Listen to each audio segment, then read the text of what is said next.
Selamat pagi menjelang siang Bapak Tuhan Yesus Roh Kudus. Kami mengucap syukur untuk hari ini, untuk pagi yang indah, pagi yang penuh dengan sukacita, penuh dengan damai sejahtera, penuh dengan kemuliaan-Mu. Kami bersyukur bahwasanya karena Engkau baik, Engkau hidup dalam setiap kehidupan kami dan bahkan setiap waktu-waktu yang kami lewati, Bapa, Engkau hadir di situ dan kami betul-betul merasakan hadirat-Mu.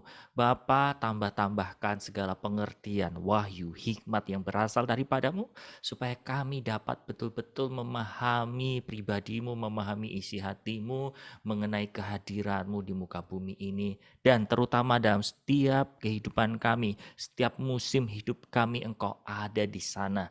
Dan melalui kemuliaanmu Tuhan, hadiratmu mengubahkan semuanya, hati kami, atmosfer keluarga kami, tempat di mana kami berada, penuh dengan atmosfer surga. Terima kasih Bapak, dan biarlah Roh Kudus saat ini bekerja dan melawat setiap pribadi kami sehingga apa yang Kau sampaikan Bapak, kami dapat menangkapnya dengan mudah, dengan simpel, dengan sederhana, dan Kau melawat setiap pribadi kami di tempat di mana kami berada. Terima kasih Bapak, terpujilah namamu, kami alaskan persekutuan ini dan pemuridan ini hanya di dalam nama Tuhan kami Yesus Kristus. Kami berdoa dan mengucap syukur, haleluya. Amin. Haleluya. Amin. Iya. Oke. Tadi pagi berapa banyak yang ikut doa pagi di sini? Coba saya pengen lihat. Oke, ada kira-kira separuh ya. Nah, saya juga nggak tahu Bapak Ibu Saudara ya, dibawa sama Tuhan seperti itu untuk apa namanya, bicara tentang janji Tuhan ya. Saya sendiri juga dapat blessing dari Tuhan. Oleh sebab itu kita sedikit akan tukar pengalaman ya, apa yang Tuhan taruh, Tuhan bicarakan tadi pagi. Eh, saya bersyukurnya begini. Tadi waktu kita shocking, kita chatting ya, sorry, kita lagi chatting. Tiba-tiba waktu masuk chatting, saya berada dalam satu teras dan di situ ada beberapa orang gitu ya, dan di teras itu lucunya orang menunggu. Ini kenapa orang banyak nunggu di luar rumah? Kenapa nggak masuk? Pertanyaan saya seperti itu. Nah, di dalam roh saya bertanya, saya kembalikan, apakah ini berasal daripadamu Tuhan? Iya, oke, kalau daripadamu, apa maksud semua ini?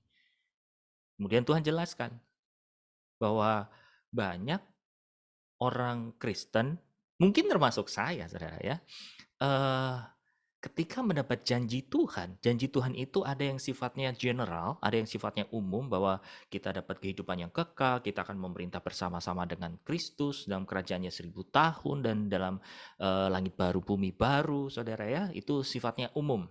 Nah, ada yang sifatnya itu pribadi. Jadi betul-betul Tuhan yang menaruh janji itu dalam setiap batin kita, dalam setiap pribadi kita. Entah melalui firman yang hidup di dalam diri Bapak Ibu Saudara sekalian, yang Anda percaya bahwa itu Tuhan yang ngomong gitu loh. Itu Tuhan yang akan berikan buat Anda. Atau bahkan melalui chatting, melalui kita saat teduh, atau melalui kita berdoa, kita menangkap janji Tuhan, entah itu buat keluarga, entah itu buat kesembuhan, entah itu buat masa depan kita, atau apapun itu, saudara. Yang jelas janji itu akan disediakan buat kita. Dan saya mendapati di dalam di dalam Petrus yang tadi saya bacakan, bahwa ketika kita mendapat janji Tuhan, saudara, itu adalah kodrat ilahi kita sebagai seorang anak loh. Amin. Ya, itu kodrat ilahi yang Allah tentukan buat Anda dan saya menjadi sebagai orang percaya, sebagai anak-anak Allah untuk mendapat janji, saudara. Jadi janji Tuhan itu bagi orang percaya bukanlah sesuatu hal yang asing, bukan sesuatu hal yang langka, saudara. Melainkan itu sesuatu hal yang mengikuti kehidupan kekristenan kita. Ya, nah pada saat tadi kita waktu chatting ya, kita lagi dengar-dengaran dengan Tuhan, kemudian oke, banyak orang yang menanti-nanti janji Tuhan, ya, tapi nggak sadar dia nggak mau masuk ke dalam janji itu. Dia berputar-putar entah dengan kesibukannya, entah dengan pergumulannya, entah dengan kesukaannya apa, saudara, ya, sehingga dia nggak mau masuk. Oke, kalau gitu gimana masuknya? Just be there. Langsung saja. Terima dengan iman. Oke, ketika saya buka pintu, saudara, lorongnya itu gelap. Nah, di situ ada keraguan nih, ya. Ada satu keraguan di mana ini benar nggak ya jalannya? Ini benar nggak ya pintunya? Kenapa? Karena lorongnya gelap, saudara. Tapi ada bisikan dari Roh Kudus di situ bilang, jalan terus, jalan terus, jalan terus. Ya udah, saya coba jalan, saya coba jalan, saya coba jalan. Nah, di situ yang saya lihat memang taman yang begitu indah, tapi itu menggambarkan begini Bapak Ibu Saudara. Ada yang langsung rumahnya itu belakangnya ada garden gitu ya. Ada yang masuk ke ruangan, ada yang masuk ke kamar, ada yang masuk ke macam-macam deh, ya. Tapi kalau saya pribadi itu masuk keluar ke garden di situ, nah dapat pengertian begini bahwa itulah janjiku, ya. Ketika engkau melewati, engkau menerima janjiku, memang ada satu pertanyaan, ada kebimbangan mungkin muncul di dalam diri kita. Benar nggak sih kita itu masuk ke dalam janji Tuhan? Bener nggak sih jalannya ini kok kayaknya gelap, kok kayaknya menjauh, kok kayaknya nggak sesuai. Kira-kira seperti itu Bapak Ibu Saudara ya. Nah kemudian ketika kita mau terus berjalan dengan Roh Kudus, apa yang dia lakukan saudara? Dia akan bawa kita ke tempat apa yang dia mau. Ya. Nah di situ Tuhan bicara bahwa terimalah, tapi jangan fokus kapan atau bagaimana. Asal apa? Kita terus hidup berjalan bersama-sama dengan dia. Hidupi dia. Ya, walaupun mungkin di ruang yang gelap kita lalui saudara, kita bertanya-tanya benar nggak ya katanya Tuhan mau bawa aku ke sini, katanya Tuhan bawa aku ke sana, katanya Tuhan mau pulihkan, katanya Tuhan mau sembuhkan, tapi kenyataan kenapa kok kelihatannya seperti itu? Nah itu semacam kayak kelihatan di tempat yang gelap, ruang yang gelap itu saudara. Tapi teruslah berjalan asal apa? Anda mau buka telinga, hati Anda, mata hati Anda untuk menangkap suaranya dan pimpinannya. Pasti kita akan dibawa ke sana dan tahu-tahu Anda nyampe. Amin. Nah, itu yang tadi saya dapatkan dan saya sendiri juga dapat blessing di situ. Nah, saya mau bertanya sama Bapak Ibu Saudara, adakah di sini yang mengalami kemudian diingatkan Tuhan gitu ya tentang janji Tuhan ataukah eh Anda mengalami satu hal yang mirip seperti itu ya? Anda sedang bergumul dengan janji Tuhan dan Tuhan hari ini teguhkan. Adakah? Saya mau bertanya.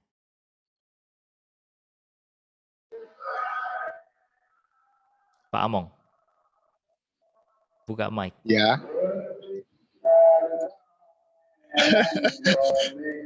saya dapatnya ini apa tentang perasaan perasaan kelapa itu loh. Kenapa orang belajar harus dengan sungguh-sungguh supaya seperti santan itu kelapa itu kalau diperas itu keluar santannya gitu loh. Jadi kadang-kadang kita merasakan tekanan dalam batin kita, tetapi itu ternyata untuk mengeluarkan santan Sari. dari sari, betul. Itu yang saya rasakan. Makanya saya bersyukur. Saya mau ini saya nggak tahan gitu tadi pagi itu. Mau langsung bicara sama Mas Agus. Wow.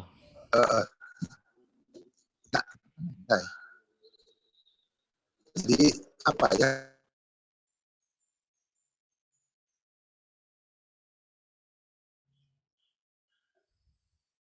No freeze Pak Among. kadang kita seperti ini gitu. Ternyata ya saya dapat tentang Musa. Musa itu mau Tuhan pakai itu perjalanannya 40 tahun loh. Nggak gampang gitu. Ya saya sendiri belajar dari situ. Oh iya ya. Nggak mudah. Kalau Tuhan mau pakai kita itu ya harus dimurnikan, benar-benar dimurnikan gitu. Kalau keluar santannya ya benar-benar keluar santan yang murni gitu. Terima kasih Mas Agus. Oke, terima kasih Pak Among. Saya diingatkan ayat ini ya. Sebentar, saya coba buka di dalam Petrus juga Kenapa ya. yang disampaikan Mas Agus kan dengan sungguh-sungguh? Ya, betul. Iya, dengan sungguh-sungguh. Makanya saya dapatkan itu, ya, memang harus dengan sungguh-sungguh gitu. Kenapa orang bisa masuk ke dalam rumah itu? Ya karena itu, kalau tidak dengan sungguh-sungguh, dengan keberanian, yang nggak berani masuk ke dalamnya gitu. Ya, nggak mudah sekali. karena Tuhan ya harus sadar diri. Terima kasih. Oke, terima kasih Pak Among. Ya, betul. Saya jadi ingat tadi gini ya, ketika ini kenapa ya kok nggak masuk ya? Satu, karena ada rasa kebersalahan, takut masuk ke sana, atau karena sibuk itu tadi, gitu ya. Makanya kuncinya apa? Ya udah, just be there gitu loh. Percayai kita hidup dengan Tuhan, kita udah pulihkan hubungan kita dengan Allah, datangi Dia. Ya. Nah, tadi apa yang disampaikan oleh Pak Among ini saya diteguhkan Pak di 2 Petrus 3. 2 Petrus 3 ayat 9. Ya, saya akan bacakan 2 Petrus 3 ayat 9. Di situ dikatakan begini. Tuhan itu tidak lalai menepati janjinya. Sekalipun ada orang yang menganggapnya sebagai kelalaian, tetapi ia sabar terhadap kamu. Karena apa? Yang dia kehendaki apa? Supaya jangan ada yang binasa, melainkan supaya semua orang berbalik dan bertobat. Artinya apa? Ketika Tuhan memberi janji, Tuhan yang membawa kita kepada janji-janji itu, Bapak Ibu Saudara. Tuhan nggak mau kita terperosok ke dalam kutuk. Tuhan tidak mau atau membiarkan kita terjerumus di dalam dosa. Artinya apa? Kalau waktunya itu kayak berlama-lama, Bapak Ibu Saudara. Karena apa? Tuhan paralel mengerjakan supaya ketika kita nyampe di dalam tempat itu, di dalam janji itu, kita betul-betul siap, saudara. Tuhan memastikan hati kita seperti itu. Nah, buat Tuhan atau bagi Allah kita, Bapak Ibu Saudara, sebetulnya apa yang kita doakan hari ini, Anda mau minta 10M, Anda mau minta 100M, Anda mau minta pertobatan buat keluarga Anda, buat suami, buat istri, buat anak Anda, mungkin dengan gitu aja bisa. Ya, dengan kedipan matanya saja dia bisa. Tapi dia tidak melakukan itu karena apa? Dia mau memastikan hati kita siap. Makanya nggak heran, saudara. Tuhan lewat Pak Among kasih soal masalah meres kelapa. Sari-sarinya diperes. Dalam menanti janji Tuhan itu rasanya tekanan, ada mungkin ketidaksabaran dan seterusnya, saudara. Karena apa? Tuhan mau memastikan hati kita semua siap. Seperti bangsa Israel. Dia harus berjalan keliling padang gurun untuk apa? Memastikan hatinya bangsa Israel itu siap masuk ke dalam tanah Kanaan. Amin. So, thank you banget Pak Among sudah mengkonfirmasi. Pak Agus, Oke, silakan Bu Siska. aku juga mau ini Pak. Aku kaget sih Bapak bilang gini karena waktu aku operasi, aku tuh punya penglihatan sama gitu Pak. Jadi aku di teras, terus aku lihat ada Tuhan Yesus dari belakang, dia ambil kucing gitu. Kucingnya itu sangat kotor ya. Tapi aku tahu itu pas aku lihat kucing itu mukanya aku gitu. Lalu aku tuh kayak takut gitu waktu dia bawa masuk ke dalam rumah itu gitu. Tapi aku tahu dia bilang sama aku gitu ya. Kamu itu kok kayak ngomongnya agak lucu sih. kamu itu kok kayak kucing garong, kalau perlu aja baru masuk kalau lapar. Terus aku di situ aku justru malah nangis gitu, aku takut. Dan dia bawa aku masuk ke sebuah dapur, lalu aku tuh kayak nggak ngerti gitu mau apa, tiba-tiba aku kan orangnya logik gitu ya Pak. Jadi waktu waktu aku bilang enggak aku kayaknya aku ngaco deh ini kayaknya, waduh jangan-jangan aku mati, aku tadi kayaknya di meja operasi kok begini gitu. Terus tiba-tiba Tuhan liatin tanganku gitu, waktu aku lihat tanganku, di situ aku lihat gitu dokter-dokter operasi dan dia cabut infus, Tuhan cabut infusku dari lengan pindahin ke ini gitu ke tangan. Terus aku bilang kok apa ini gitu. Terus aku dengar suara supaya kamu tahu kalau ini benar-benar terjadi. Wow. Terus waktu aku bangun dari operasi, hal pertama aku nggak nanya kankerku apa, aku nggak nanya itu, aku cuma lihat tanganku gitu. Ternyata bener darah semua. Terus aku tanya dokter, dok ini apa? Terus kata dokter, oh jangan takut Siska, itu tadi kita memang obat infusnya ini gitu, nggak masuk, jadi kita pindahin ke tangan. Di situ aku mulai logika lagi, aku pikir oh aku mungkin halusinasi lah gitu. Beberapa hari kemudian aku dengar suara Tuhan secara audible gitu. Dia suruh aku, jadi aku masih belum bisa duduk.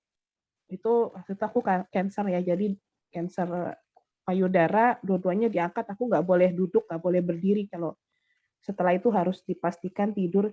Tapi di situ Tuhan bicara keras banget, duduk gitu. Aku tuh kaget banget pertama kali aku dengar suara Tuhan gitu. Terus aku langsung duduk tanpa aku nanya, terus Tuhan bilang, buka Kisah Para Rasul 15 sampai 35. Di situ aku inget banget. Aku buka dan aku dapat janji Tuhan secara pribadi gitu, seperti Bapak bilang. Dan di situ aku dengar banget Tuhan bilang gini, kamu itu yang akan menjadi bangunan.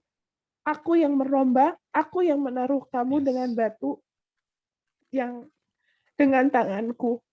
Dan aku mau memastikan bangunan itu, dia bilang gini, waktu itu aku tuh udah sakit, aku waktu itu masih janda ya Pak ya, suamiku meninggal.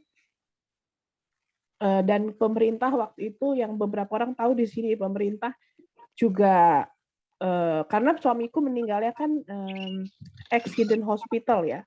Jadi waktu itu hospital pun kayak menuntut aku balik, sehingga hospital pemerintah tidak memberikan ini gitu loh apa-apa. Jadi pemerintah tuh kayak nggak memberikan bantuan apa, malah aku disangka aku meracuni apa. Waktu itu bener-bener keadaanku tuh buruk banget, dimana aku nggak tahu besok mau makan apa gitu. Sampai akhirnya waktu itu Tuhan ngomong gini, aku akan memberikan kamu bangunan. Aku pikir bangunan tubuhku gitu. Aku bilang, oh iya Tuhan, aku mau tubuhku dibangun. Terus Tuhan bilang, bukan hanya tubuhmu itu, aku akan berikan kamu rumah, di mana semua orang yang masuk ke dalam rumah itu, yang tidak mengenal aku, ketika keluar dia akan bertobat dan mencari aku. Di situ janjinya Tuhan yang aku pegang gitu loh Pak. Dan oke, singkat cerita, semua dipulihkan, aku dapat rumah secara lotre, secara orang tuh bingung kenapa aku bisa dapat rumah gitu. Ada 12 orang di kota ini yang dapat, aku dapat gitu. Wow. Tapi sampai sekarang ini justru pergumulan aku, Pak. Kok begitu aku dapat rumah ada COVID, lalu aku juga drop ya, kanserku malah jadi general. Suamiku yang tadinya nggak percaya kan jadi percaya, gara-gara aku bilang aku pasti akan dapat rumah. Dan suamiku melihat itu semua, dia percaya gitu. Tiba-tiba sudah semuanya oke. Sekarang dia bilang, loh, kok rumah kita nggak dipakai-pakai sama Tuhan? Apa kamu yang salah? Aku kadang sedih juga Pak. Dia bilang, apa kamu yang salah? Soalnya mungkin kamu ketakutan karena kamu sakit, kamu nggak berani buka lagi, atau ya ini menjawab aku banget Pak. Jadi ya, atau dengan kesibukan itu tadi aku catat, yaitu kesaksian aku dan pergumulan aku gitu. Sorry ya Pak, kelamaan. Enggak, it's okay. Saya lagi termenung bahwa Tuhan sedang betul-betul memegang kehidupannya Ibu Siska. Ya, relate. Artinya Tadi waktu saya cerita, ketika mulai masuk rumah itu, kita itu nggak langsung ketemu ruangan atau satu tempat yang wah membuat kita takjub.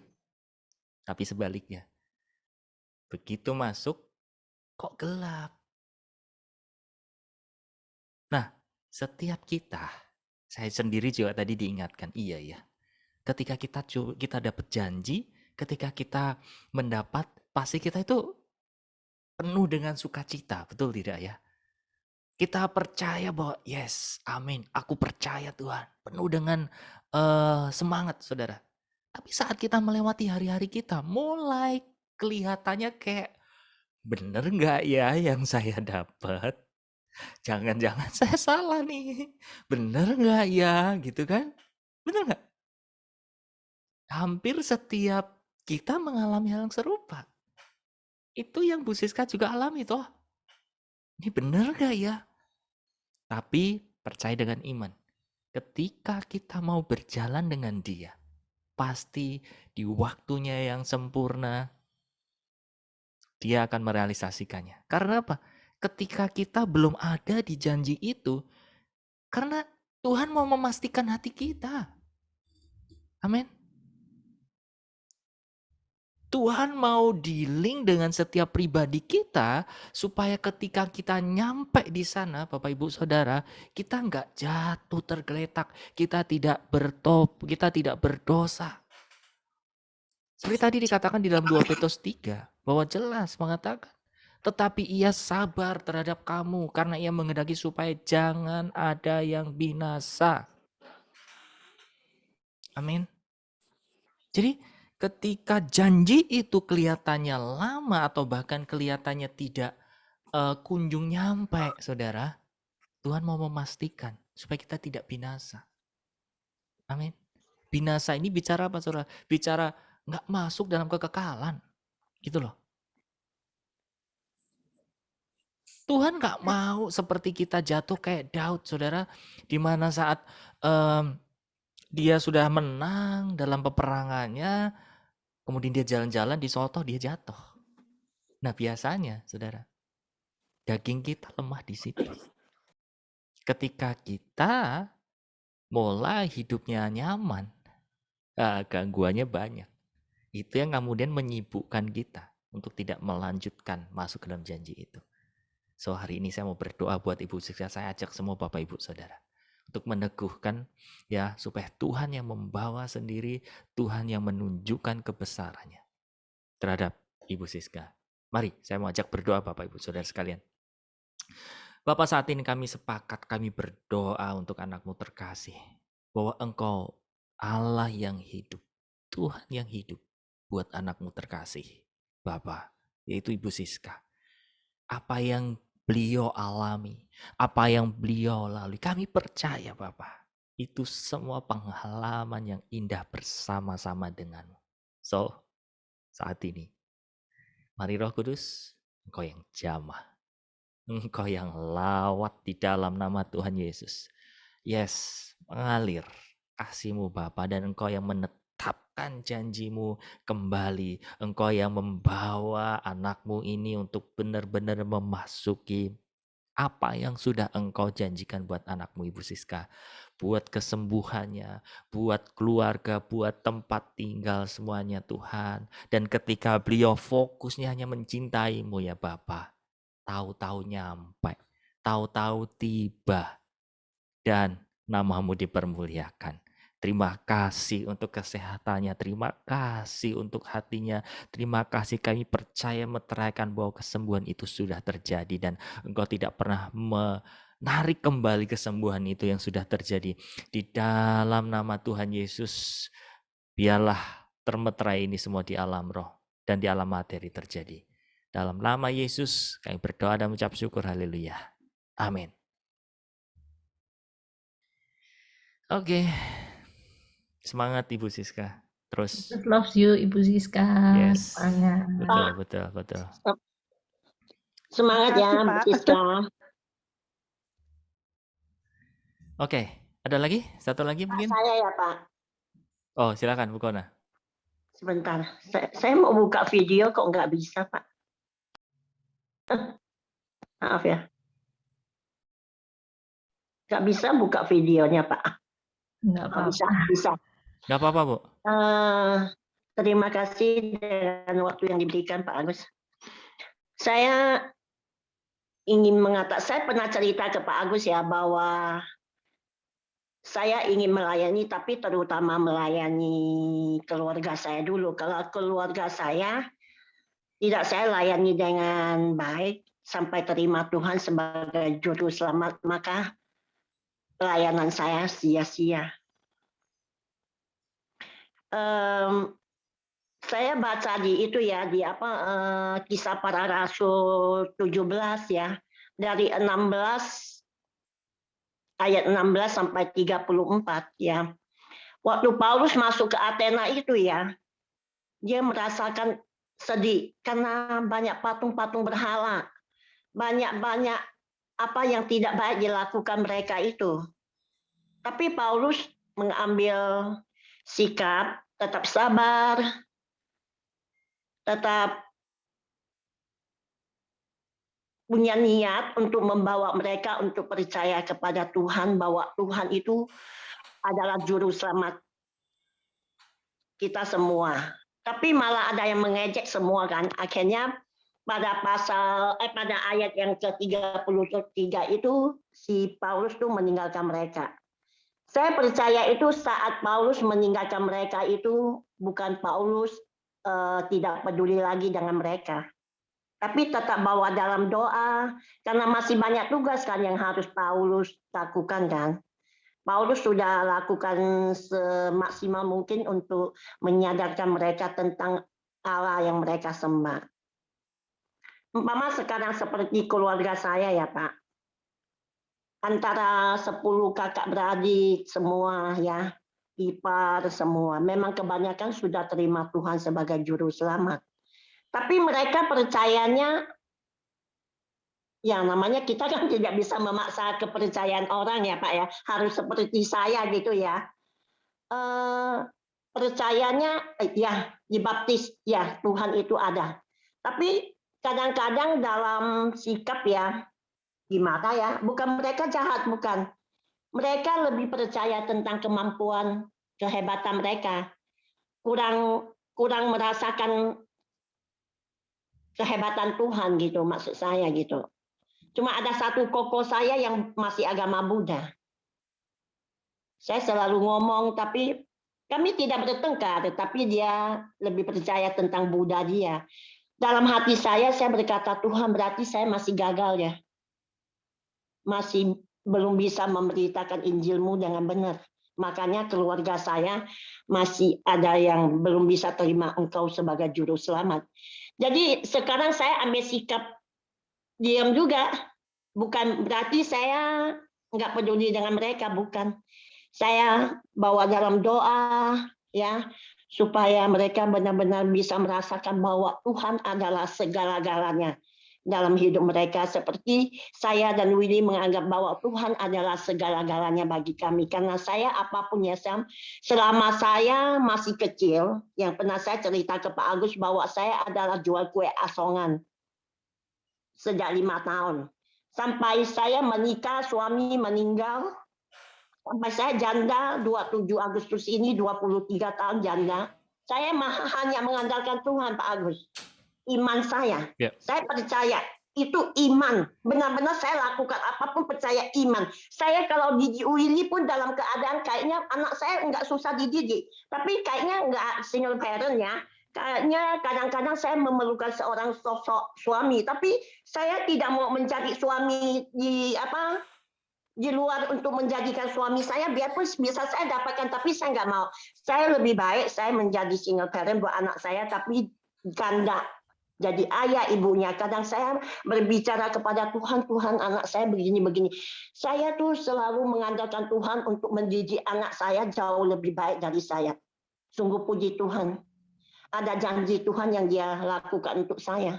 Pak, benar. Itu iman saya. Iman saya ingin sekarang saya tunjukin ke keluarga saya adalah teladan saya sebagai umat Tuhan. Kadang kita nggak perlu ngoceh lagi, ngomong terlalu banyak percuma, Pak. Saya teladan, saya didik anak saya baik, saya kasih teladan hidup saya, gimana saya jadi janda, gedein anak saya, gimana anak saya ada hari ini, bukan berarti anak saya udah sukses, udah berhasil, udah hebat, tidak. Tanpa Tuhan kami tidak ada apa-apanya. Saya selalu mengasihi dengan keterbatasan saya nggak menikmati, biarpun saya mampu menikmati tentang barang-barang mewah kayak branded, tapi tidak saya lakukan. Karena saya pikir, buat apa? Uang saya lebih baik untuk melayani yang butuh.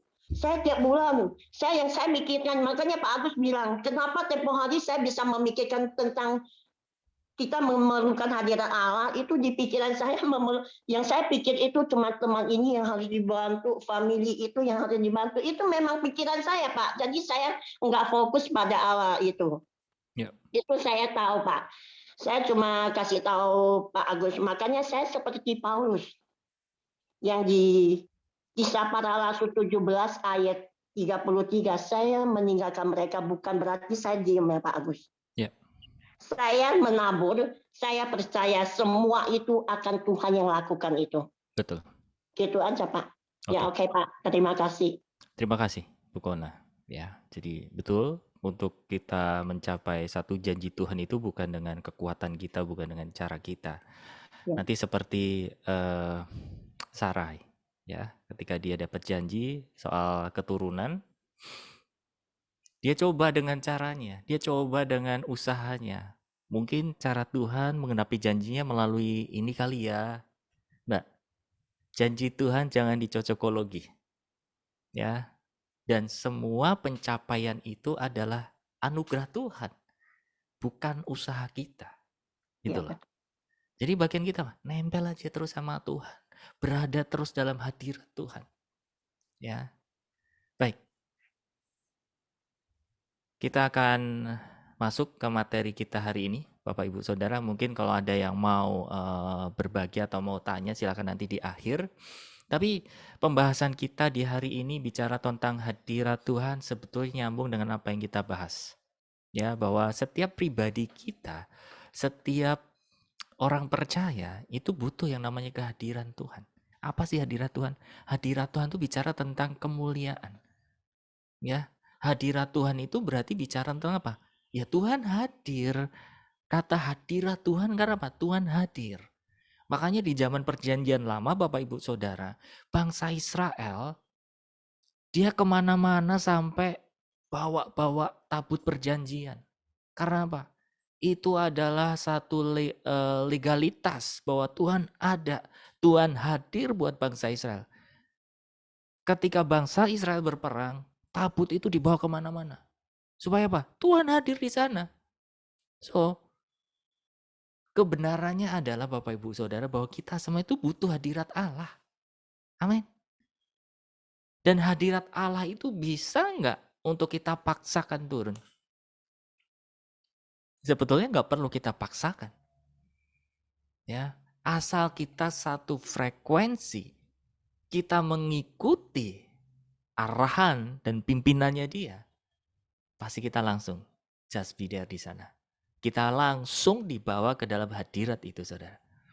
Ya, makanya satu kesadaran yang harus dibangun buat kita semuanya untuk berada di dalam hadirat Allah adalah apa? Hati, pikiran, dan kesadaran kita, saudara. Bahwa kita nggak pernah jauh dari Tuhan, atau bahkan sebaliknya, yang paling mendasar adalah apa? Tuhan nggak pernah menjauh dari kita. Kitanya yang kadang-kadang memilih menjauh. Karena apa? Rasa sungkan, rasa bersalah, karena kita merasa nggak layak, ya. Atau bahkan kita sibuk dengan urusan-urusan di tangan kita, saudara. Itu yang membuat perasaan kita, bukan jarak kita antara Allah itu melebar, tapi perasaan kita yang apa, saudara? Kayaknya menjauh. Contohnya apa, saudara? Kayak gini. Ini satu hubungan yang nggak sehat ya, tapi ini menjadi satu contoh saja Bapak Ibu Saudara. Pernah nggak ya, dulu zaman sebelum merit ya, Anda punya satu gebetan yang lebih dari satu. dulu saya pernah, ya, karena ini sebelum married nggak apa-apa lah ya saya ceritakan. Kalau married, selama married mah nggak ada gitu ya. Sebelum married ada gitu ya. Nah, ketika, saya kayak mengkhianati gitu ya, pasangan saya pada saat itu tuh rasanya ketika ketemu sama yang memang, aslinya, rasanya bersalah gitu. Kayak mau deket, mau bertingkah, itu ada sesuatu yang membelenggu hati saya, Saudara. Ada rasa kebersalahan untuk dekat. Karena apa? Ada sesuatu yang saya sembunyikan. Ada sesuatu yang saya perbuat, Saudara. Nah, sama. Ketika kita punya perasaan yang sehat dengan Tuhan, Saudara. Ketika kita mendekat, gak ada rasa bersalah. Tapi kalau ada salah, pasti ada sesuatu yang membebani hati kita untuk mendekat sama Tuhan. Artinya apa? Tuhan gak pernah menjauh dari kita. Perasaan kita yang membuat kita jauh dari Tuhan. Rasa bersalah kita yang membuat kita jauh dari Tuhan. Jadi bagaimana supaya kita tetap berada dalam hadirat Allah, saudara? Terus buka mata hati kita.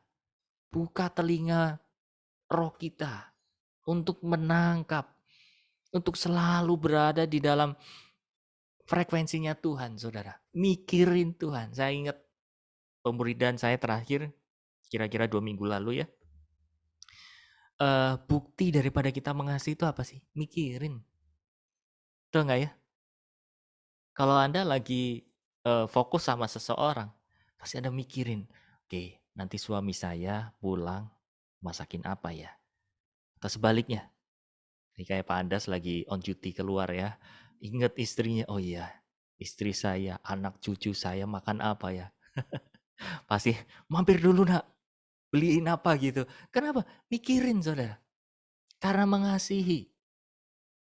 Ya, itu yang membuat kita berada di dalam hadirat Allah terus. Oke, nah kita sekarang baca materinya dulu.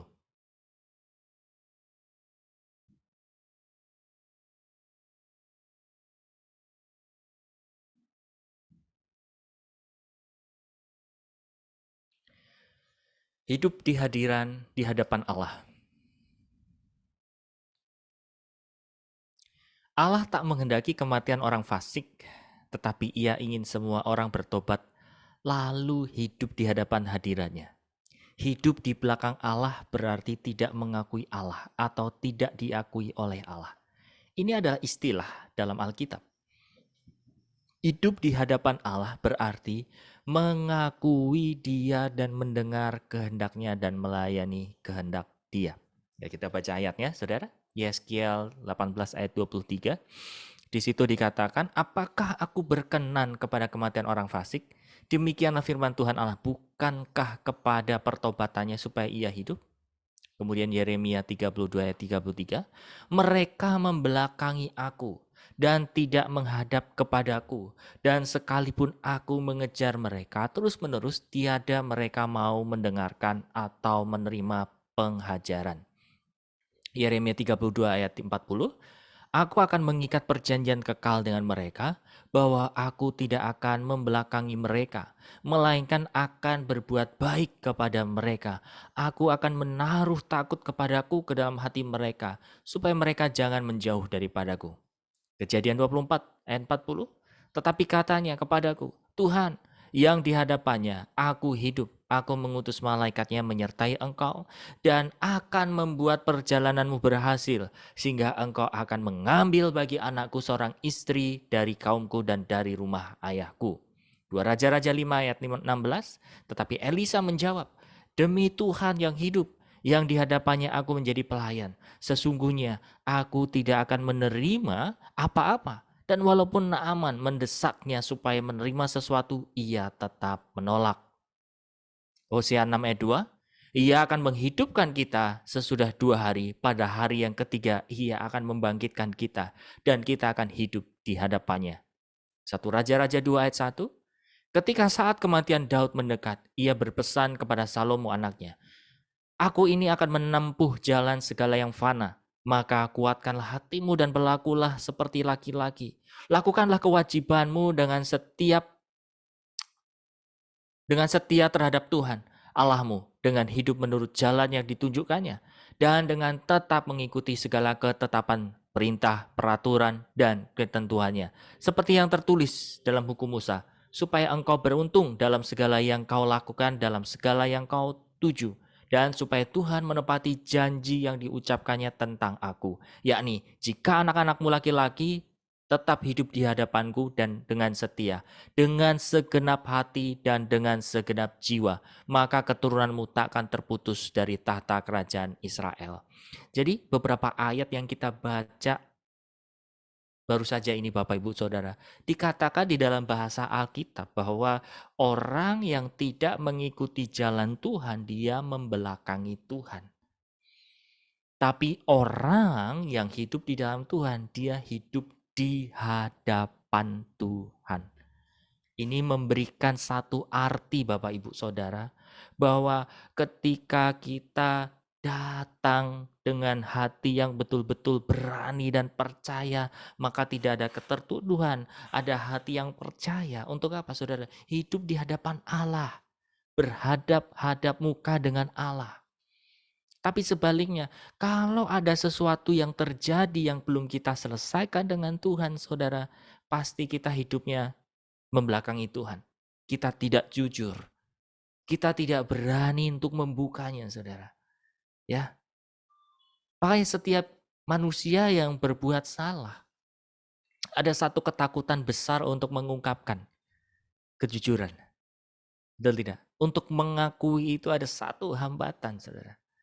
Karena apa? Itu belenggu yang membuat kita menjauh dari Tuhan. Kita membelakangi Tuhan, Saudara.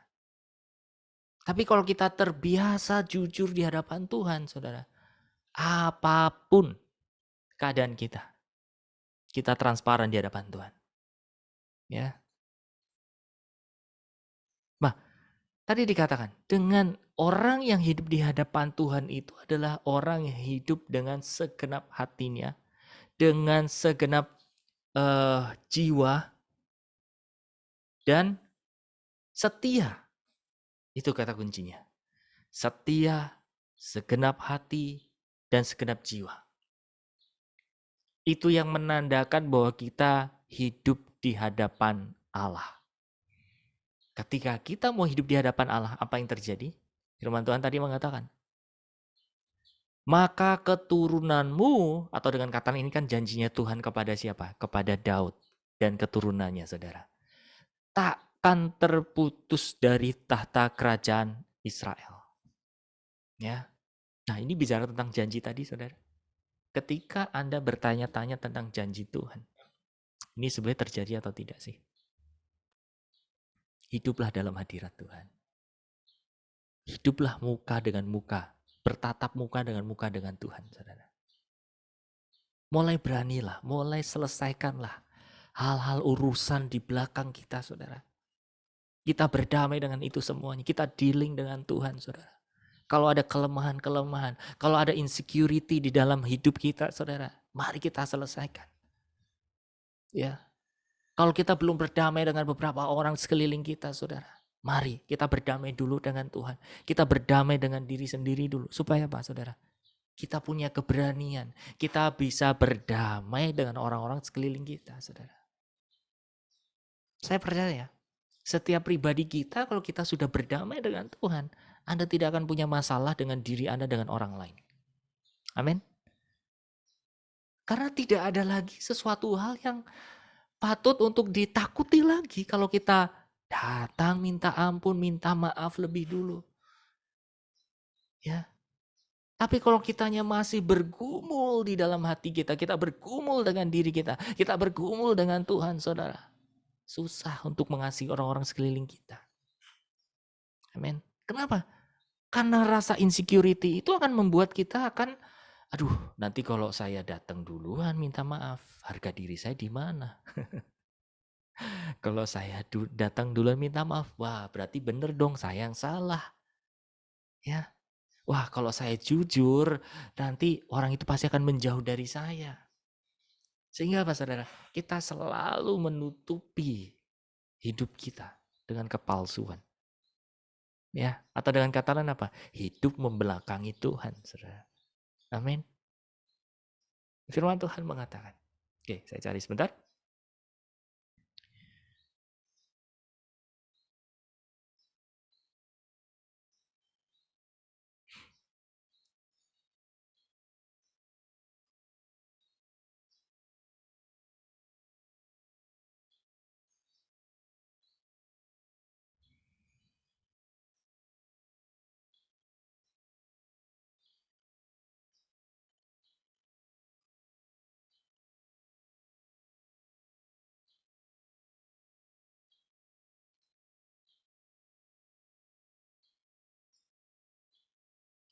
Efesus 3 ayat 12.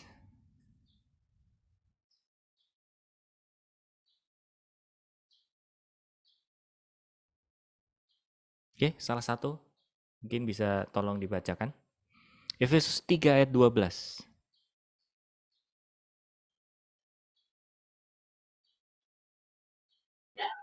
Aku ya.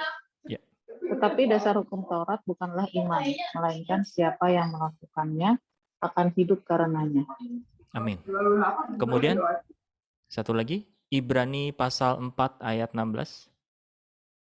Yuk, salah seorang yang ketemu tolong dibacakan buat kita semuanya.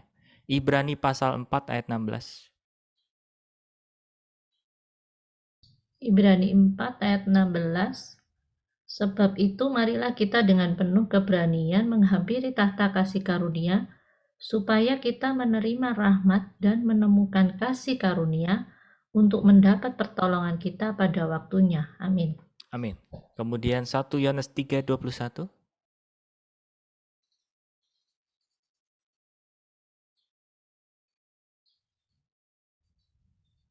Satu Yohanes 3 ayat 21. 1 Yohanes 3 ayat 21, saudara-saudaraku yang kekasih, jikalau hati kita tidak menuduh kita, maka kita mempunyai keberanian percaya untuk mendekati Allah. Amin. Ya. Jadi bicara soal masalah apa, saudara? Soal masalah apa yang ada di dalam diri kita. Hati kita beres nggak? Perasaan kita beres nggak dengan diri kita, dengan Tuhan, saudara? Karena kalau kita sudah berdamai dengan Tuhan, apa yang terjadi? Kita bisa berhadap-hadap muka dengan Tuhan, apapun kondisi kita. Ya, dan kemudian di dalam Ibrani 10 ayat 19.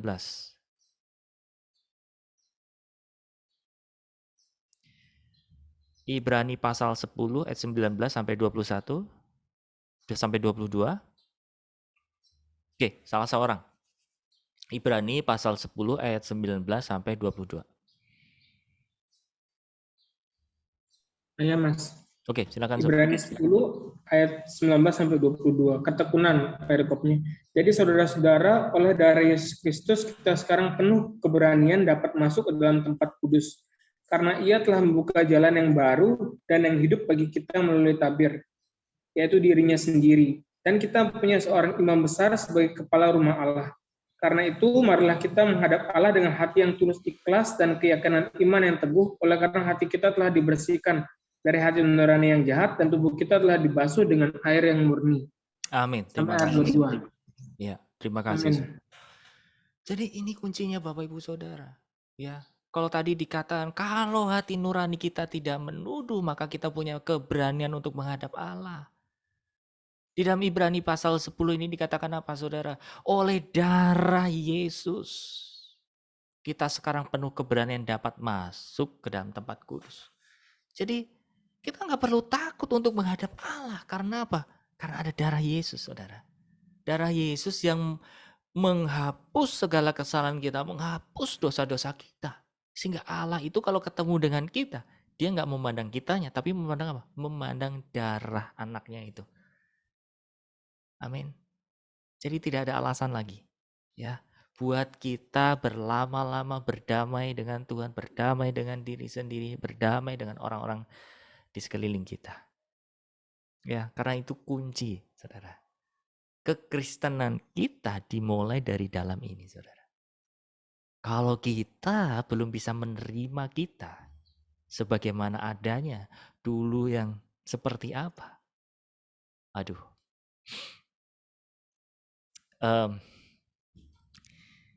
Sorry ya, saya coba tunjukkan satu foto, ini masa lalu saya. Saya tidak bermaksud pamer, bukan, tapi buat saya, ini kemarin ceritanya saya sempat ke luar kota ya, kemudian istri saya tuh nemuin foto saya di rumah, foto masa lalu. Langsung dek, malu sih, rasanya malu gitu. Ih, pengen citek deh zaman dulu gitu ya. Sebentar ya. Oke, saya carikan sebentar. Kita waktu 1 menit.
Jangan diketawain ya Bapak Ibu Saudara ya. Nah, ketika saya melihat muka ini Saudara, ini masa lalu saya yang masih hidup dalam kegelapan, itu rasanya kayak, duh. Tapi dalam hati saya, oke, saya harus ngelihat, saya harus berdamai dengan dia. Ya, kadang Bapak Ibu Saudara, ketika kita melihat masa lalu kita rasanya malu, rasanya kayak, aduh siapa sih gitu kan. Apalagi masa-masa dalam kegelapan seperti itu ya. Tapi Anda harus berdamai dengan masa lalu itu. Dan itu justru menguji hati saya Bapak Ibu Saudara. Dan saya melihat, menengok masa lalu saya. Coba hati saya gimana nih? Kalau saya sudah berdamai, pasti saya nggak akan kenapa-kenapa. Tapi kalau saya masih bermasalah, pasti saya takut. Pasti saya akan merasa minder, pasti saya akan merasa aduh kayak saya terpuruk, saya menjadi insecure dan seterusnya Saudara. Kenapa? Berarti saya belum berdamai dengan itu semuanya. Ya. Jadi mari kita datang nih sama Tuhan. Ya, dengan penuh keberanian. Lihat seburuk-buruknya dulu hidup kita kayak apa. Terimalah dia Saudara. Toh itu bagian dari hidup Anda, amin. Percaya bahwa ya udah itu udah mati. Kita sekarang hidup buat Tuhan. Itu yang diperhitungkan oleh Tuhan. Ngapain harus malu? Ya. Oke. Next.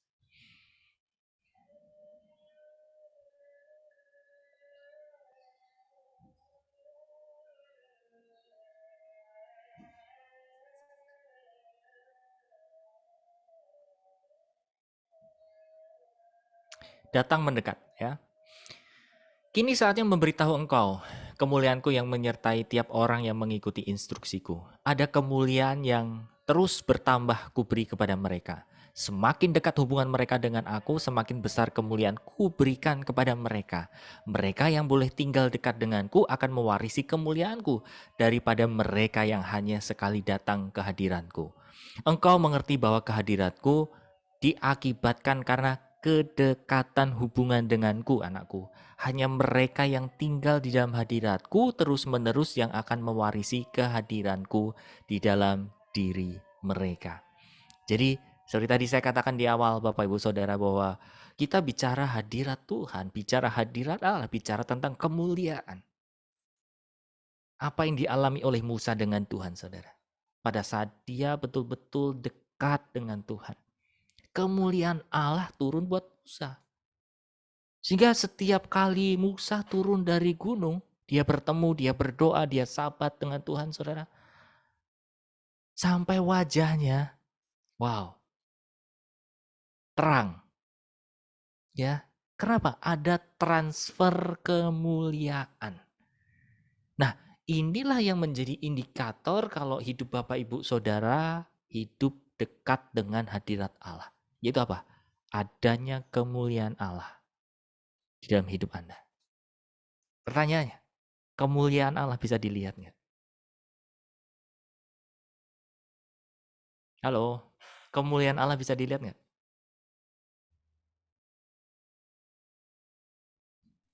Bisa dong di kita.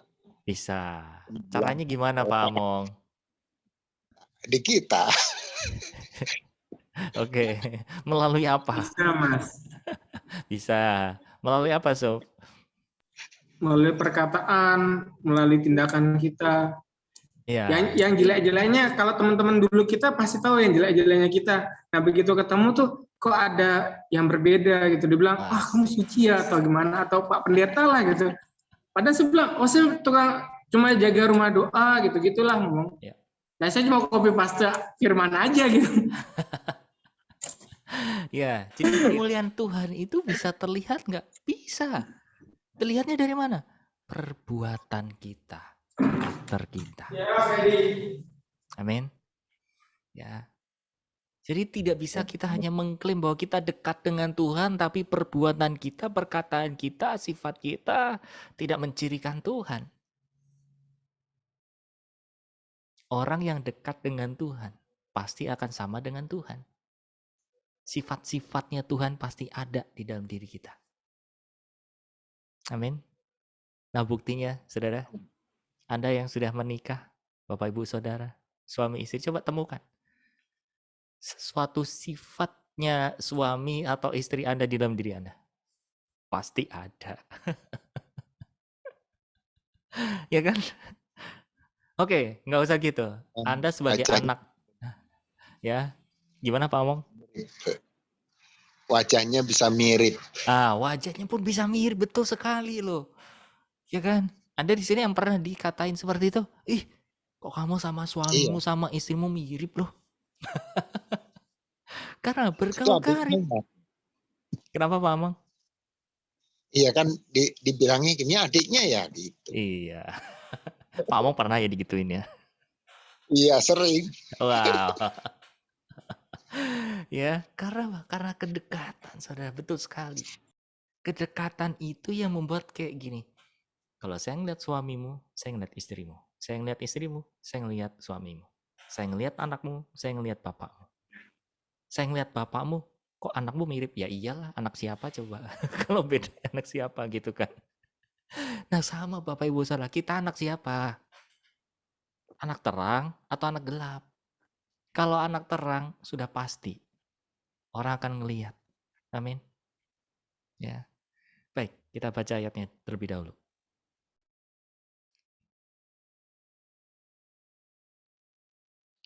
Yakobus 4 ayat agak blur ya. Oke, saya akan ulang.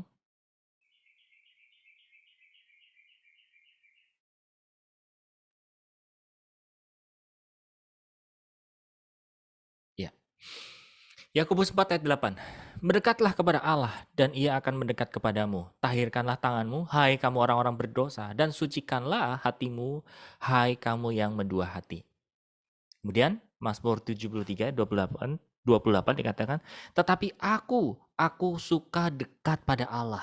Aku menaruh tempat perlindunganku pada Tuhan Allah supaya dapat menceritakan segala pekerjaan.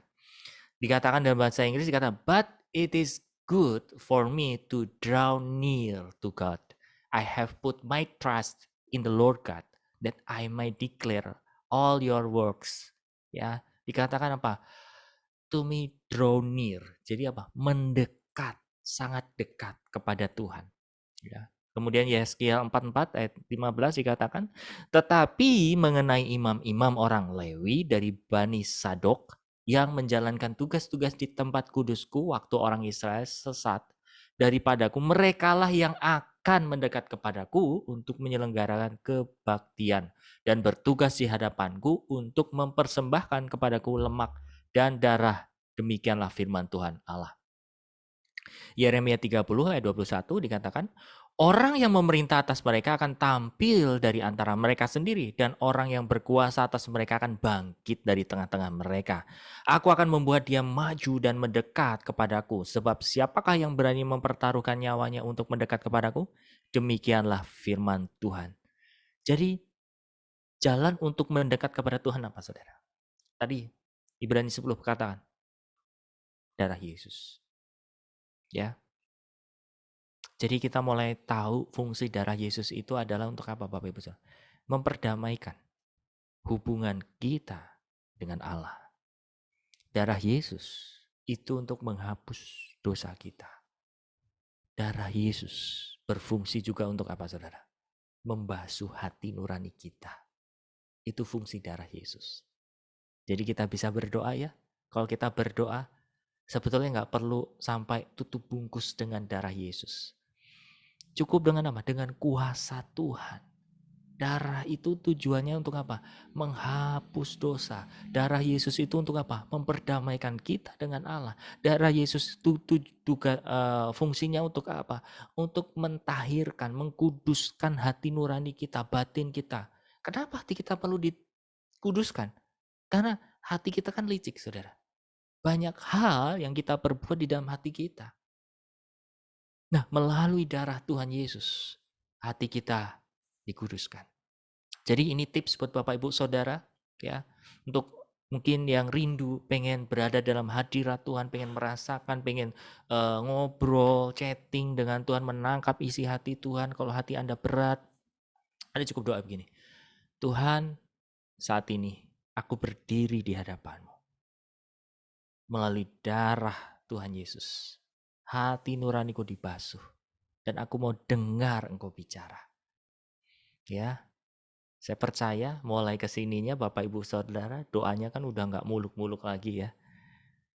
Kecuali kalau memang dalam doa syafaat segala macam gitu ya. Tapi dalam doa pribadi saya percaya ada perubahan, berdoa Anda mulai lebih banyak denger-dengeran, saudara. Karena apa? Doa itu adalah komunikasi dua arah. Kemarin kita belajar di Remoka Intensif kelas, saudara. Bahwa kalau hubungan pribadi kita dengan Tuhan, jangan banyak ngomong. Biar yang banyak ngomong itu Tuhan. Ya, kalau kita terbiasa berdoa, rasanya gatel pengen doa ini doa itu, ini nggak salah. Tapi tambahkan satu hal, yang penting adalah Anda menangkap apa yang Tuhan mau dalam hidup Anda. Amin. Kalau Anda pusing, Anda susah untuk menangkap suara Tuhan itu, saudara, berdoalah sama Tuhan. Tuhan, basuh hati nuraniku saat ini dengan darah Tuhan Yesus. Dan saat ini, aku menangkap isi hatimu. Nah, mulai percayai apa yang mengalir di dalam hati Anda, di dalam intuisi Anda, saudara. Asal itu sesuai dengan firman, sesuai dengan koridor-koridor kebenaran. Percayai. Tangkap dengan iman. Oh, itu Tuhan. Amin. Oke, next.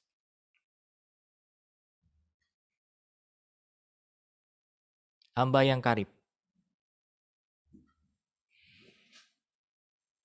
Tuhan memilih orang-orang yang dapat diajak berbicara. Oke, agak turun ya. Saya akan ulangi.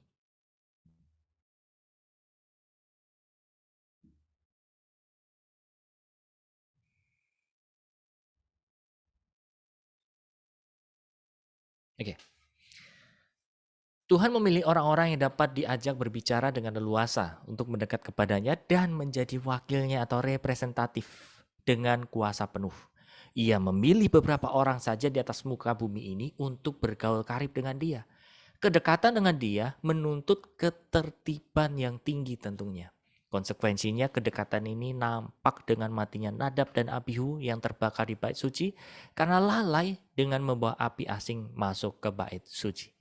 Keluaran 34 ayat 35 dikatakan, apabila orang Israel melihat muka Musa, bahwa kulit muka Musa bercahaya, maka Musa menyelubungi mukanya kembali sampai ia masuk menghadap untuk berbicara dengan Tuhan. Ini yang tadi saya katakan, ketika Musa, dia berhadap-hadap dengan Tuhan, kemuliaannya sampai kelihatan secara fisik, saudara. Mukanya sampai bercahaya. Ya. Dan tadi ditambahkan bahwa kemuliaan Tuhan dapat dilihat dari apa? Dari perbuatan kita, dari karakter kita. Imamat 10 ayat 3. Berkatalah Musa kepada Harun, inilah yang difirmankan Tuhan kepada orang yang karib kepadaku. Ku nyatakan kekudusanku. Dan di muka seluruh bangsa itu akan ku perlihatkan kemuliaanku dan Harun berdiam diri. Yakobus 2 ayat 23. Dengan demikian, genaplah nas yang mengatakan, lalu percayalah Abraham kepada Allah, maka hal itu diperhitungkan kepadanya sebagai kebenaran. Karena itu Abraham disebut sahabat Allah. Jadi ada level-level kedekatan atau status kita di hadapan Tuhan, saudara. Yang pertama dan terutama, dari manusia kita berdosa, kita diubahkan menjadi posisinya apa? Hamba Allah. Yang tadinya menghambakan sama kejahatan, sama kegelapan, diganti menjadi hamba Allah. Nah, selain itu, ada satu kedudukan, yaitu apa? Posisi anak Allah. Itu adalah posisi yang betul-betul bicara tentang kedekatan. Ya, antara orang tua dengan anak, dengan papa dengan anak. Selain itu, ada posisi yaitu tentang sahabat. Ini bicara tentang apa, saudara? Partner, tentang partnership. Bicara tentang pekerjaan Tuhan, pelayanan, saudara. Kalau kita sahabat, saya percaya Anda pasti akan menawarkan diri melihat ketika sahabat Anda sedang berkesusahan. Betul nggak? Biar saya bantu deh bagian ini. Kenapa? Kita sahabat. Betul? Ada satu level lagi, saudara. Selain hamba, selain anak, selain sahabat. Yaitu apa? Ada yang tahu di sini?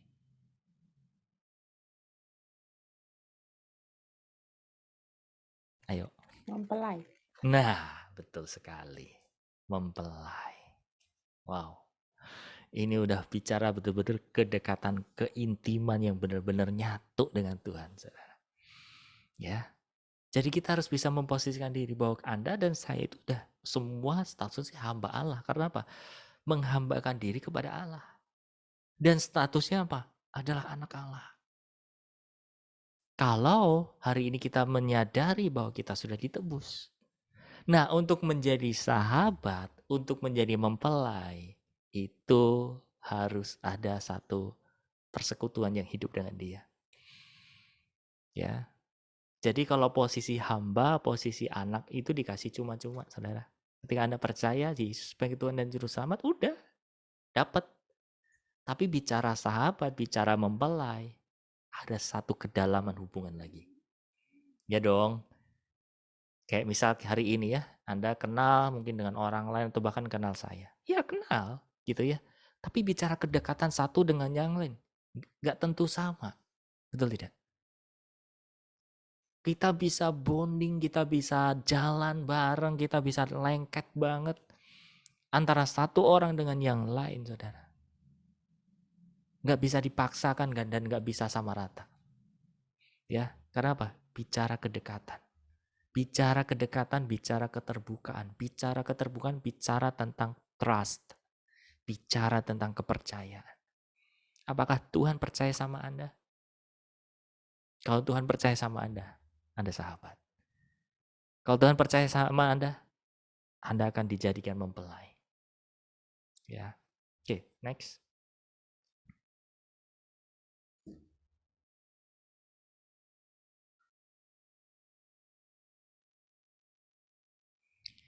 Kehadiran Allah.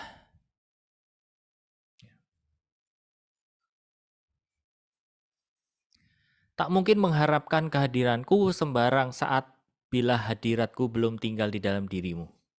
Ya, tampaknya masih buram ya. Bentar, saya akan ulangi sekali lagi.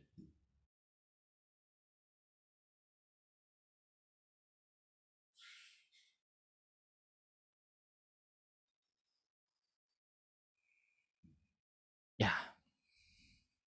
Tak mungkin mengharapkan kehadiranku sembarang saat bila hadiratku belum tinggal di dalam dirimu. Dan kemuliaanku akan muncul bila seorang hambaku yang dekat dengan aku hadir di situ. Engkau tak mungkin berharap kemuliaanku akan hadir seketika di suatu tempat kapan saja. Kecuali bila itu memang aku sendiri yang memilih hadir di sana pada suatu saat, seperti ketika aku menjumpai Musa. Waktu itu aku memang bertujuan menjumpainya untuk kepentinganku. Tak setiap orang minta tolong akan menerima jawaban segera bila tak ada hambaku di sana. Ya, kehadiranku tak bisa di mana saja, kapan saja seperti itu. Aku menghargai kehadiran hamba-hambaku. Sekali aku mendelegasikan kekuasaanku kepada mereka. Engkau seharusnya menjadi hambaku yang terdekat, namun engkau masih sibuk terus dengan banyak hal. Walaupun ketika engkau sedang mengerjakan pekerjaan yang kuperintahkan, namun kedekatanmu denganku adalah hal yang terpenting yang harus kau pertahankan, anakku. Ya, jadi ini adalah chatting antara Pandas dengan Bapa Surgawi. Dia tulis di sini, dia mengatakan bahwa kalau kita bicara tentang kehadiran Allah, saudara, kita nggak bisa sembarangan untuk menurunkan hadirat Allah. Hadirat Allah akan turun kepada orang-orang pilihannya.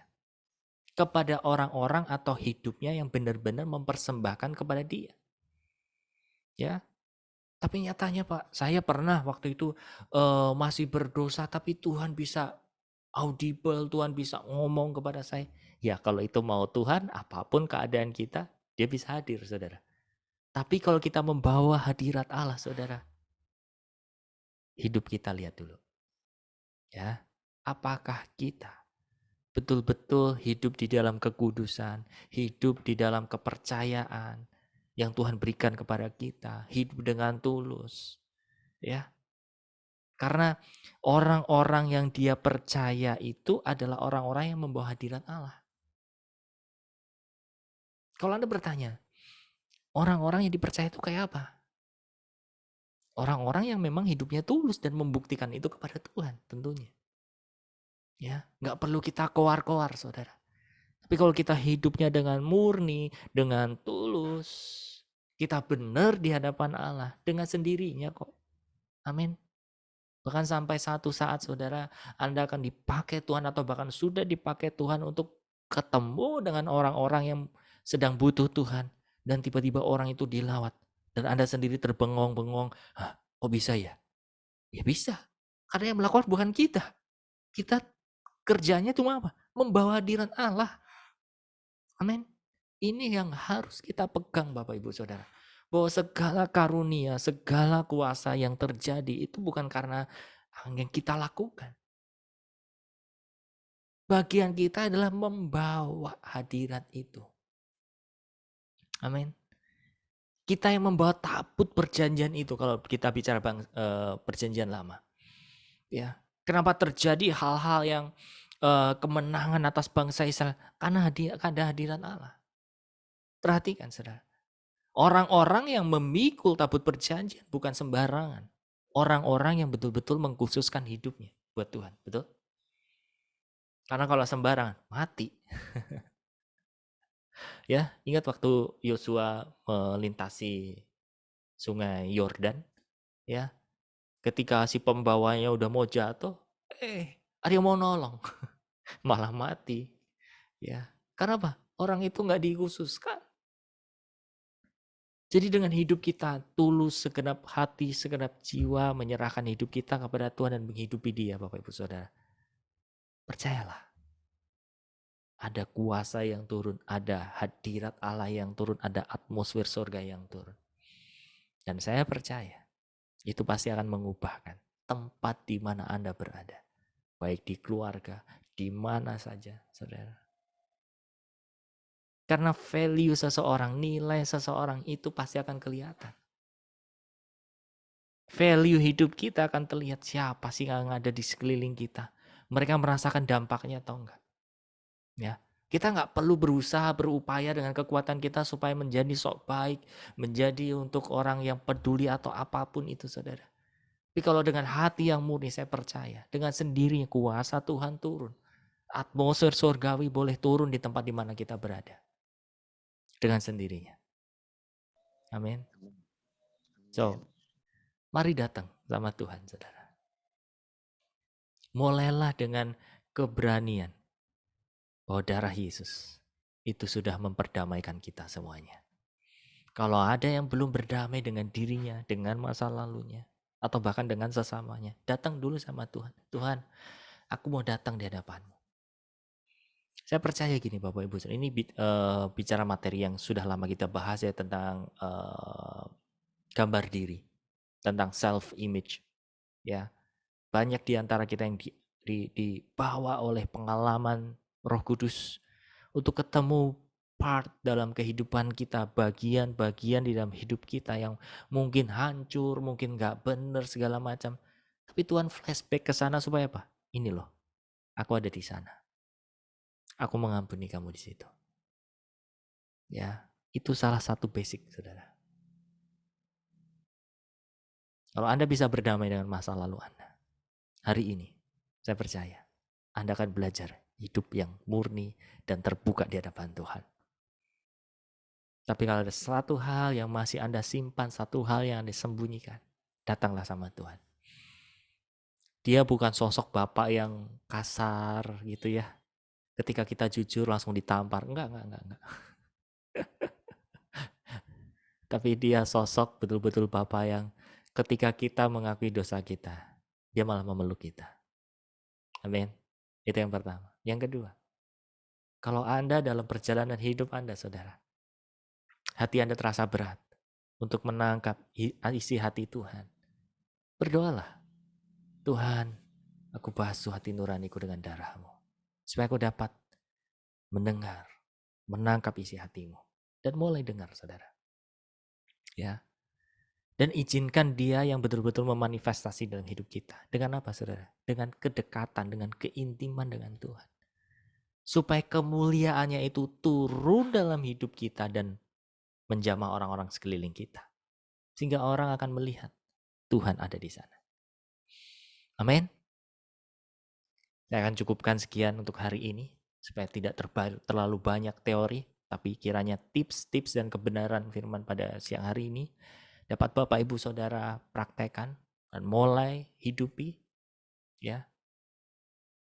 Dan saya akan buka room buat tanya jawab di sini buat Bapak Ibu Saudara yang mau bertanya. Pak, saya tanya sebentar ya Pak Agus. Silakan Bu. Umpama ya, saya terlibat satu komunitas ya, yang mungkin juga Pak Agus tahu. Saya merasa saya harus tinggalin komunitas itu yang bukan karena saya tidak ada kasih lagi. Saya juga bukan karena saya ada beban, nggak ada. Tapi sepertinya saya tak mampu untuk tetap berlanjut di sana. Kalau saya mundur, salah nggak gitu? Ini dijawab secara pribadi aja Bu ya. Oke. Oke, makasih Pak Agus. Nanti saya chat. Oke. Karena Pak Agus ya, tolong cek ya. Itu pertanyaan saya. Oke. Silakan. Yang lain mungkin ada yang mau tanya tentang perihal materi ini? Atau tadi di awal soal masalah janji? Ya, saya mau nanya Pak. Bu Mega, silakan. Maaf, saya videonya nggak tak buka. Saya tuh di dapur, mbak saya lagi pulang Pak. Nggak apa-apa, yang penting dengar suaranya Bu, silakan. Enggak, ini apa namanya tentang janji Allah ya. Oke. Saya itu bersyukur tentang janji Allah. Janji Allah itu pasti akan digenapi, cuma waktunya kapan itu kan sabar ya kan, seperti itu. Nah yang saya dapat gini loh, Pak Agus mungkin ingat ya, waktu kita pemuridan dulu, itu kita kan bersama-sama rombongan ada pergi ke Lavon. Komplek Lavon diajakin Michael. Ya. Terus sama si Juni segala, lah puji Tuhan ada satu orang bilang gini, Bu Mega ambil di sini aja, nanti kita ngadain persekutuan. Itu waktu itu nggak kepikir Pak, nggak kepikir dan tidak kepikir karena jauhnya meluk-meluk gitu loh, jauh sekali Cikupa.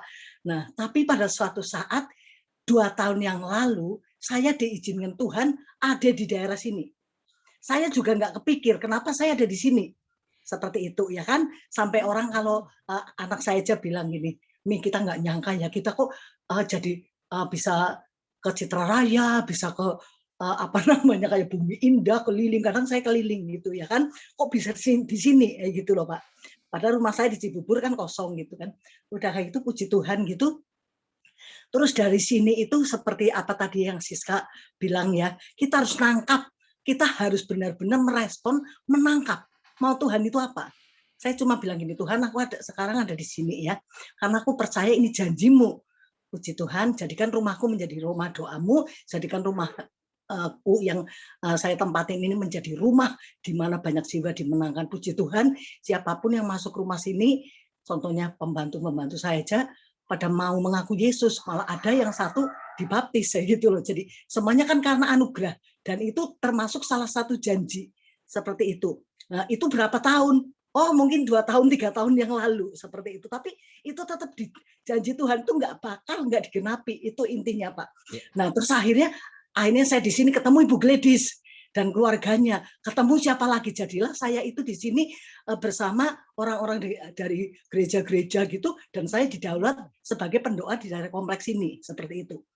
Ya, sebagai pendoa yang saya dapat pertama kali saya pindah sini, yaitu kamu harus membangun satu reruntuhan. Reruntuhan itu harus dibangun kembali. Nah, saya merespon juga seperti itu. Nah, kesininya terus puji Tuhan, ya kan. Jadi saya juga nggak tahu, tapi saya percaya janji ini nggak cuma buat saya, tapi buat anak cucu keturunan saya. Nah, puji Tuhan, anak saya yang kecil, dia tinggal di Medit, apartemen, terus Mami sekarang kamu mau nggak ambil di sini? Puji Tuhan dia mau. Akhirnya belilah di sini, gitu loh. Jadi maksudnya kita itu ada satu merespon apa yang Tuhan mau. Seperti itu, menangkap. Jadi saya itu punya rumah, saya menempati rumah, semuanya itu bukan punyaku. Karena semua itu baik harta, kekayaan rumah itu milik Tuhan. Kita cuma diberi kuasa mengelola, menikmati, dan menjadi berkat. Itu seperti itu ya. Jadi saya itu benar-benar ini sama Ibu Gladys segala kan, yuk kita bangkitkan ini daerah Tangerang Cikupa kayak gitu ya kan. Nah di sini saya ada SOS yang Tangerang segala macam. Nah banyak orang-orang sini yang ada yang kena kanker, ada apa-apa. Nah akhirnya kita kadang besuk, kadang doain apa segala macam ya kan. Jadilah kita menjadi berkat, dan janji itu mulai digenapi, dan mulai digenapi itu. Jadi dari saya cuma bilang, oh Tuhan, kok dahsyat, luar biasa. Dan saya dikasih satu firman, saya lupa firmannya, tapi saya dikasih satu, jika kamu jika kamu mengikat dengan Tuhan, diikat dengan Tuhan, maka roh Allah, roh Tuhan itu juga mengikat kamu. Jadi kamu disatukan satu roh di dalam Tuhan. Jadi apa yang Tuhan mau, monggo Tuhan, suka-sukamu Bapa. Apa yang harus saya lakukan di tempat ini? Seperti itu. Jadi puji Tuhan ya, jadi janji itu kita percaya, walaupun mungkin kita terseok, mungkin kadang melewati lembah dulu, melewati gunung, tapi percaya janji itu digenapi. Dan saya sampai saya nanya Roh Kudus, Bapak janjimu berapa lama? Dan Tuhan cuma bilang gini, sabar. Angka 3, 7 itu adalah anugerah dari Tuhan. Karena apa? 3 tahun saya ada di tempat ini. Jadi saya terima janji yang dulu mungkin bagi saya mustahil gitu. Ngapain saya di sana? Ya kan, aduh gersang gini-gini. Puji Tuhan saya di sini. Ngapain Tuhan? Sampai orang pasar bilang, oh Mega kenapa nggak ke pasar? Nah di pasar saya penginjilan. Itu. Jadi saya bersyukur banyak jiwa-jiwa dimenangkan. Jadi kita itu menempati rumah, kita tinggal di lingkungan kita semuanya, nggak melulu kita hidup, makan, tidur, nyekolahin anak, ngurusin cucu apa tidak. Tapi apa? Jadilah kita berkat, menjadi berkat. Jiwa-jiwa juga diselamatkan melewati kita. Nah, satu hal lagi nih, saya sedang berdoa terus, Tuhan kapan ya pemulihan ada di sini, kayak gitu loh. Tapi ini pandemi nggak boleh kayak gitu kan ya kan? Nah, karena saya merespon Pak Anton kan bilang ya kan, saya berdoa terus untuk Tangerang. Nah, saya respon itu. Tapi kapan Tuhan? Sabar. Jadi saya sabar aja, ya kan? Tapi ibaratnya gini, jadi kita itu sudah mempunyai visi misi dari Tuhan. Apa yang harus kita lakuin? Nah, yang harus kita lakuin dengan kerendahan hati, dengan ketaatan, kita lakukan saja semuanya untuk Tuhan. Percaya, waktu Tuhan bukan waktu kita. Semuanya akan digenapi. Amin. Amin. Wow, terima kasih Bu Mega. Betul sekali. Dasarnya adalah janji itu pasti digenapi. Cuman bicara waktu, itu bicara soal masalah Tuhan sedang memperlengkapi hati kita. Ya, berulang-ulang saya sampaikan Bapak Ibu Saudara bahwa pandemi ini justru Tuhan tuh sedang upgrade, ya, melakukan banyak hal dalam hidup kita itu sedang ditingkatkan. Amin. Supaya apa? Ketika pandemi ini selesai, Anda kan masukin janji Tuhan. Ya, coba Anda renungkan. Ya, Anda luangkan waktu untuk merenungkan, Tuhan, apa yang kau mau dalam hidupku? Apa yang sedang kau perlengkapi? Ya, Anda harus nemuin itu. Oh, bagian ini yang ternyata aku masih lemah. Oh, bagian ini yang masih Tuhan dandani, saudara. Coba temuin. Ini penting. Supaya apa? Bapak, Ibu, Saudara bisa melihat dengan presisi jalan hidup Anda mau dibawa kemana. Karena kalau hari ini Anda masih bertanda-tanya besar, Anda tidak tahu itu semuanya, Anda perlu mendekat Tuhan lebih lagi. Ya, tapi kalau Anda sudah punya kedekatan sama Tuhan, coba lakukan itu. Tuhan, apa yang sebenarnya Engkau sedang upgrade di dalam hidupku? Apa yang kurang nih Tuhan? Ya, supaya apa? Anda disiapkan untuk memasuki tanah perjanjian itu. Coba Bapak Ibu Saudara semua lihat tuh. Orang-orang yang dipakai Tuhan, baik Musa, Abraham, sampai Paulus, saudara. Sebelum dia dipakai Tuhan di dalam janjinya, diputerin dulu loh. Entah dibuang ke luar kota ini, ke kota itu, segala macam. Tujuannya apa? Nyiapin hatinya. Kalau Anda hari ini masih bertanya-tanya, kapan Tuhan? Mana Tuhan? Anda perlu tanya satu hal. Apa yang kau sedang bangun dalam hidupku Tuhan? Amin. Saya percaya ketika Anda fokus mengarahkan hidup Anda, hati Anda kepada Tuhan itu tadi saudara. Tiba-tiba Anda dekat dengan janji itu dan tiba-tiba nyampe. Ya. Kalau kita dengan usaha sendiri pasti gagal. Sama seperti yang pelayanan anak muda yang ada di Revival Total Ministry ini saudara. Bapak Ibu Saudara tahu ya Joshua Generation. Dulu awal-awal kami mau dirikan, saya, Anton, Dimas, dan beberapa kawan-kawan saya lupa. Namanya adalah Youth Revival. Berhasil nggak? Menguap gitu saja. Karena apa? Kami nangkep visinya, kami nangkep janjinya. Akan dikumpulin anak-anak muda. Tapi apa? Saya yang kurang sabar. Oh mungkin cara ini. Saudara. Ya. Tapi ketika Tuhan memperlengkapi hati kita, kita fokus saja kepada Tuhan. Tuhan mulai utus orang-orang yang memang berkompeten di situ. Tuhan pertemukan dengan orang-orang yang memang membekali dan seterusnya. Sehingga ketika janji itu terjadi saudara, Anda bisa melihatnya dengan jauh. Tadi yang Bu Mega ceritakan, begitu dapat janji soal masalah rumah, bukan saja rumahnya, bukan saja berkatnya, tapi visi misi Tuhan apa ditaruh di situ. Nah itu yang penting. Sering sekali kita miss-nya di situ. Tuhan ngapain sih aku di sini? Ya. Kalau kita fokus sama hal-hal yang indah saja, saudara, kita kehilangan hatinya Tuhan. Kita kehilangan akidahnya Tuhan. Oke? Jadi jangan hanya mencari soal masalah materialnya saja. Tapi dapetin tugas buat Bapak Ibu Saudara. Dapetin itu untuk apa? Bagi surga. Amin? Oke. Terakhir, ada yang mau tanya?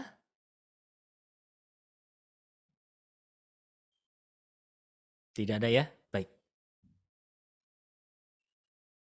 Baik, kalau tidak ada, kita akan tutup dalam doa hari ini. Mari kita bersatu dalam doa.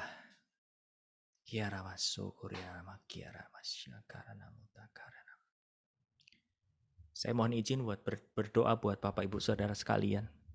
Ya mungkin hari ini masih bertanya-tanya tentang janji Tuhan.